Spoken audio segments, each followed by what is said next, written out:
Hello everybody and welcome back to Vehicles of War Thunder. This is the first episode of the series in 2022. In this part, we will be covering another Japanese aircraft in the form of the Nakajima Ki-27, or by its allied reporting name, the Nate. There are three versions of this vehicle available in the game, one in the Chinese tech tree and two in the Japanese tech tree, with one of those being a premium and the other of course being a non-premium. All the footage in the background is from the normal tech tree version of the Ki-27 in the Japanese tech tree. I don't have the premium one, and there's zero reason for me to buy it. It is no different than the normal tech tree version, and while I do have the one in the Chinese tree unlocked, I haven't spaded it yet. And I generally would prefer to use a spaded vehicle when it comes to doing these series. So yeah, that's why we're using just the Japanese one. Of course, it doesn't really make a difference in terms of what opponents you will fight, because the game no longer has historical matchmaking that it had many years ago. Well, I say many years ago. It probably wasn't really that long ago. It happened sometime during the break that I took of the game for like 7 years or whatever the hell it was. Before we begin, I do want to go ahead and remind everybody that a lot of the Japanese naming conventions around this time are based on the Japanese imperial calendar. So 1935 by the Gregorian calendar is 2595 in the Japanese imperial calendar. With that reminder out of the way, let's go ahead and hop into the design of this aircraft.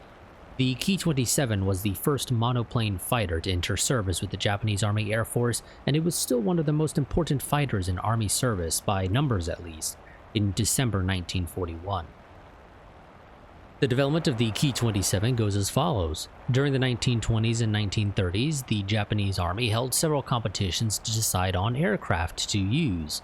The two main companies that competed in these competitions were Kawasaki and Nakajima. At first, Nakajima dominated the competitions with their Type A4 Kosen and Type 91 fighter, but eventually Kawasaki won two fighter contests in a row with their KDA-5 Type 92 and Ki-10 Type 95 biplane fighters. In June 1935, the Japanese Army had issued new specifications for a new generation of fighters to replace the recent, although largely already outdated, Kawasaki Ki-10. Nakajima, Kawasaki, and Mitsubishi were each asked to submit two prototypes of a fighter with equal or better performance than any fighter known to be under development overseas. Nakajima, having lost the Type 95 fighter contest, decided to set up separate design divisions for the Navy and Army and appointed Dr. Hideo Itokawa as the head of the Army Design Division. They also began on a private venture monoplane fighter that they called the Type PE, or Type Pursuit Experimental. As a result of these two decisions, Nakajima had a head start in June 1935 and were the first to submit a design to the Army, where it was given the designation Ki-27. Kawasaki responded next with the Ki-28, and Mitsubishi was last to respond with the Ki-33, which was a modified version of their A5M2. Nakajima's Type PE was a forward-looking design that kept some outdated features. It had a low-wing cantilever monoplane with an open cockpit, although production aircraft did have a closed canopy as an option, though many pilots still flew with the cockpit open. It had a fixed undercarriage and two 7.7mm machine guns, which was the standard fighter armament for the Japanese until the mid-1930s. Even though other nations were developing more heavily armed aircraft, the Type PE, alongside the prototype Ki-27s, were powered by the Nakajima Ha-1A engine that developed 650 horsepower, and production variants would use a similar engine in the form of the Ha-1B. This resulted in an aircraft that was underpowered compared to the 1,000 horsepower fighters that many Western nations were developing. The only Type PE to be made was completed in July 1936 and was followed up in October by the first prototype of the Ki-27. That prototype was called the Ki-2701 and made its maiden flight on October 15, 1936. Several months after the Mitsubishi Ki-33 prototype, and 1 month ahead of Kawasaki's Ki-28. The second Ki-27 prototype would follow next with a larger wing to help improve maneuverability, and all three companies would complete both of their prototypes by the end of the year. Competitive trials would begin in early 1937. The Ki-27 was slightly slower than its competition and came in second in terms of climb rate, but it won hands down on maneuverability. Kawasaki's design was faster with a better climb rate, however, it had significantly worse maneuverability. As a result, the Ki-27 was the winner of the trials and was the only one to receive an order for pre-production aircraft. These models would come with an enclosed cockpit and larger wings and would be completed between June and December 1937, and on December 28, 1937, Ki-27 would officially be ordered into production as the Army Type 97 fighter. Kawasaki and Mitsubishi, of course, were not happy with this decision and both disputed the results, arguing that Nakajima must have had advance notice of the contest. These complaints convinced the Army to not hold any more open design contests and to instead ask a single company to produce each future design. Kawasaki probably hoped that they would be that company, but this resulted in Nakajima being handed dominance of the Army fighter production for much of the war. The Nakajima Ki-27 was powered by the Nakajima Ha-1B air-cooled radial engine that could nominally develop 650 horsepower, but it could also develop 780 horsepower when at 2,900 meters. The Nate had a wingspan of 11.31 meters, a length of 7.53 meters, and a height of 3.25 meters. It weighed 1,110 kilograms when empty and 1,790 kilograms when loaded. It had a max speed of 470 kilometers an hour at 3,500 meters and a cruising speed of 350 kilometers at 3,500 meters. The normal range of the Ki-27 was 627 kilometers, but it could go up to 1,170 kilometers if using drop tanks, which were an option on the B model, not on the A. The Ki-27B could also carry 4 25-kilogram bombs instead of the 2 130-liter drop tanks, if you so choose to have any sort of suspended components. Finally, the Nate was, as previously mentioned, armed with 2 7.7mm Type 89 machine guns mounted on either side of the fuselage.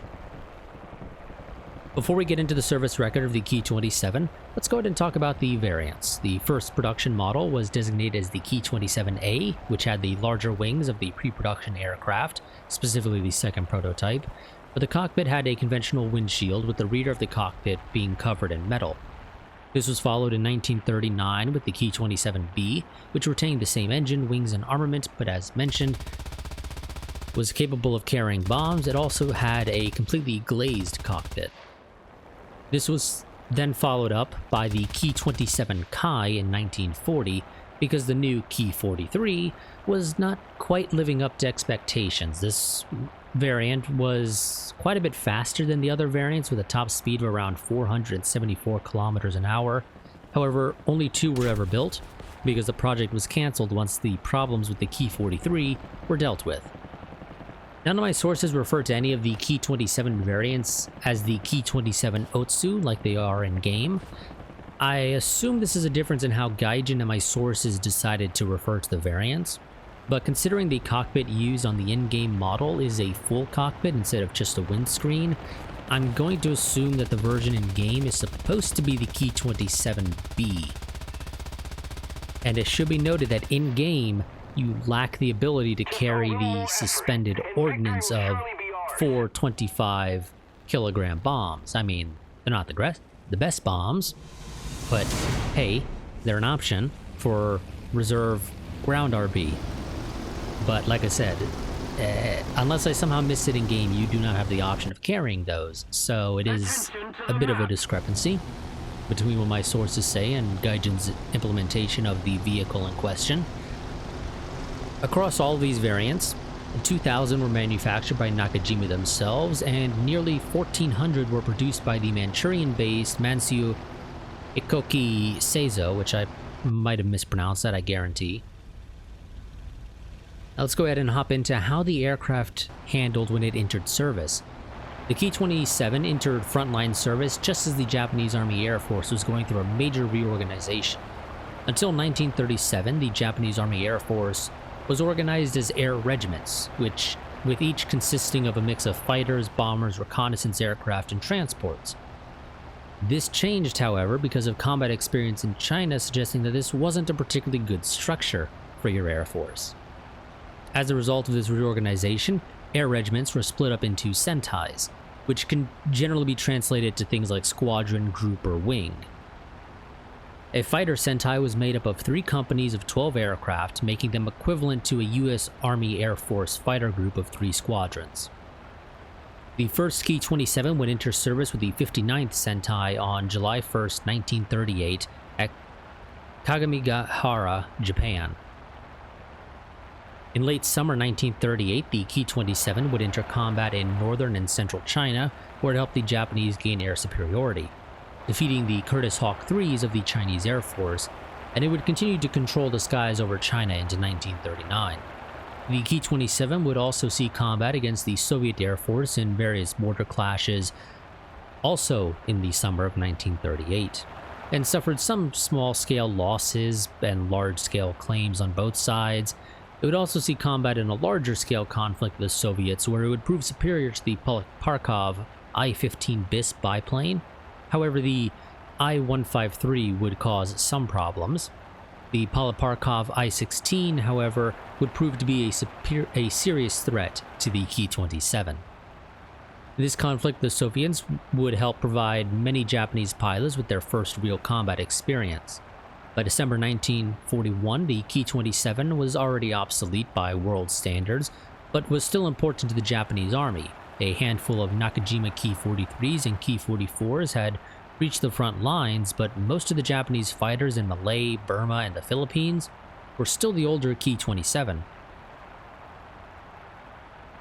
Prior to 1943, the Ki-27 had 2 allied code names, with the China-Burma-India Theater calling it the Abdul, and the Southwest Pacific Theater calling it the Nate, though Nate would eventually become the preferred reporting name across all theaters after 1943. Many of the aircraft the Nate fought in the area were equally obsolete, with Malay being defended by a force of Brewster Buffaloes. The Philippines did have modern P-40s, however they were overwhelmed by superior numbers and many were destroyed on the ground. In Burma, the Allied forces did a better job of holding off the Japanese aircraft, even though they were also equipped mostly with RAF Brewster Buffaloes, later joined by several Hurricanes as well as Curtiss P-40s from the American Volunteer Wing. The main reason for this was that the pilots were able to learn how vulnerable the Ki-27 was to battle damage, and that you shouldn't dogfight the Ki-27. After these initial Japanese victories, the Ki-27 would be replaced more widely by the Nakajima Ki-43 and Ki-44, and later the Kawasaki Ki-61. Many of these surviving Ki-27s would now be used as training aircraft before rejoining frontline service late in the war, where they would become one of the most widely used kamikaze aircraft. During World War II, the Ki-27 was operated by Japan, obviously, Manchukuo, the reformed government of the Republic of China, a Japanese puppet state, and it was the reformed government of the Republic of China was scheduled to receive some. However, due to mistrust of Chinese forces, the order was never delivered, as well as Thailand being another operator of the aircraft. After the war, the Ki-27 would also be used by the People's Republic of China and the Republic of China. Many were also captured by Indonesian forces and used during the Indonesian National Revolution. Now for how this vehicle actually handles in-game. The biggest issue with this aircraft in War Thunder is that you don't have access to a particularly good belt. The 2 good belt options that you have are Universal and Stealth. Universal gives you a tracer round, and its belt layout is as follows: Tracer, Armor Piercing, Immediate Action Incendiary, Armor Piercing.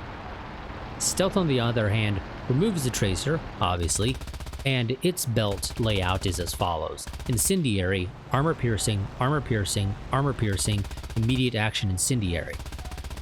Because you don't have rounds that will reliably set people on fire, even though you effectively have 2 different forms of incendiary if you use the stealth belt, and you also don't have rounds that will, cause planes to explode.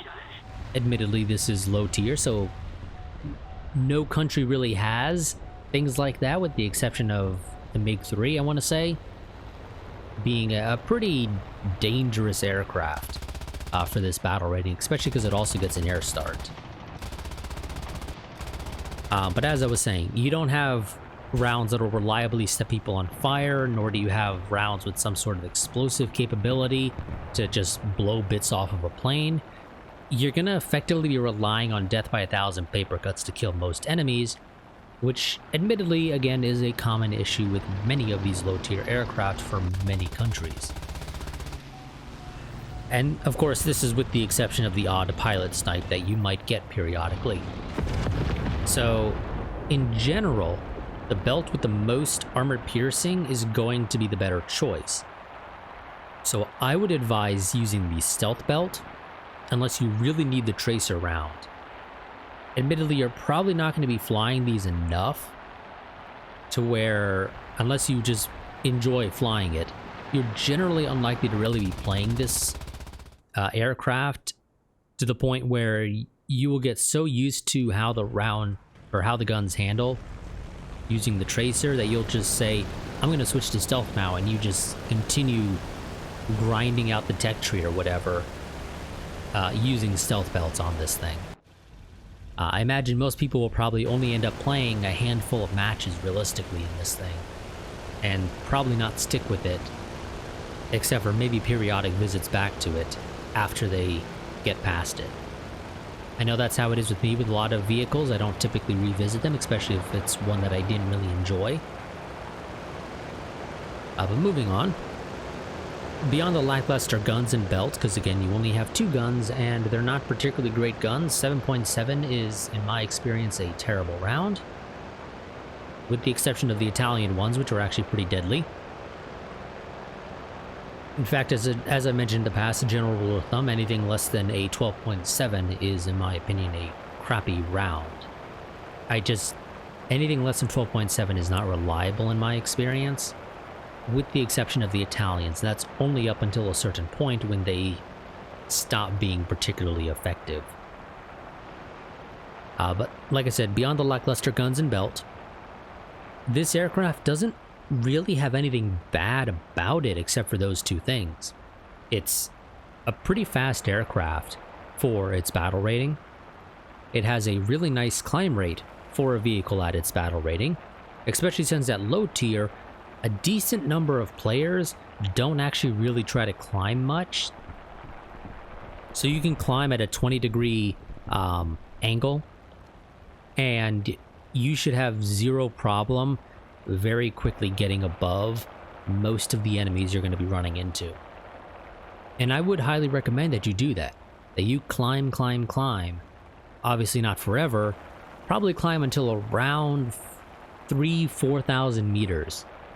Should generally be good enough to be above most enemies. And if there's any enemies that happen to be above you because somebody else actually decided to climb on the enemy team,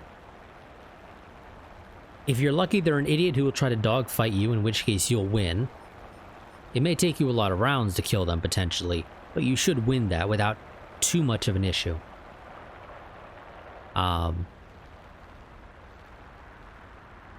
You do, however, if you do climb, need to watch out for this one issue. This vehicle picks up quite a bit of speed in a dive, especially if you have the engine going. If you don't cut the engine, it'll pick up speed like there's no tomorrow. If you cut the engine, it'll still pick up speed relatively quickly, so depending upon what you were at before you went into the dive, you may not be able to dive too long before you have to wave off to bleed some speed. Because around about 400 kilometers an hour is the point when your wings start to shake up and down, and when the game starts complaining to you that you need to reduce your speed. If you stay above that for too long, you will inevitably rip your wings. And it should be reminded, you're flying a Japanese aircraft, so they're not exactly well known for their structural integrity, particularly at these low tiers. They fall apart often without any real attempts. They just fall apart very easily. Especially when being shot at, of course, but just in general, they fall apart relatively easily compared to a lot of your competition. Also, you are probably the nimblest, well, you are one of, if not the nimblest aircraft at and around this battle rating. Certainly among monoplanes. Many biplanes might be more maneuverable than you to a minor degree. And that's largely just because they're going to be flying at a lower speed than you. And so they'll have, you know, much smaller turning circles. Realistically, probably not actually much smaller for this compared to what you can do. But they will be smaller turning circles than you. But you have a speed advantage over them as a general rule of thumb. So, you know, when fighting biplanes, if you don't kill it in one pass, you'll probably want to fight it like a B and Z, a boom and zoom type. You use those sorts of tactics. But for many monoplanes that you're going to fight, if you can drag the enemy into actually dogfighting you, like, you know, making horizontal and vertical turns, you should have no problem being able to kill them fairly quickly, even with the somewhat lackluster guns and belts. That is going to be it for this episode of Vehicles of War Thunder on the Nakajima Ki-27. As a reminder, if you enjoy this series or any of the other series on the channel, I do have a Patreon and a Streamlabs donation link, both down below in the description. Those are the two best ways to support the channel, and they allow me to be able to, in the case of this series in particular, be able to go and buy premium and event vehicles so that I can include them when talking about their respective vehicle families in-game. Otherwise, obviously, I can't really talk about them. We've had this issue crop up in the past. And it will inevitably crop up as more and more event vehicles just become ridiculously expensive to obtain. Next time, I think we're going to be covering our first French ground vehicle, unless something comes up. I had that in the script because at the time, Gaijin was still announcing the new Battle Pass vehicles, and I wasn't sure when I was going to record this, so it doesn't actually matter now. They've announced all four of the vehicles. Yeah, 4 or 5, whatever it is, vehicles for the Battle Pass. So it's not going to be a...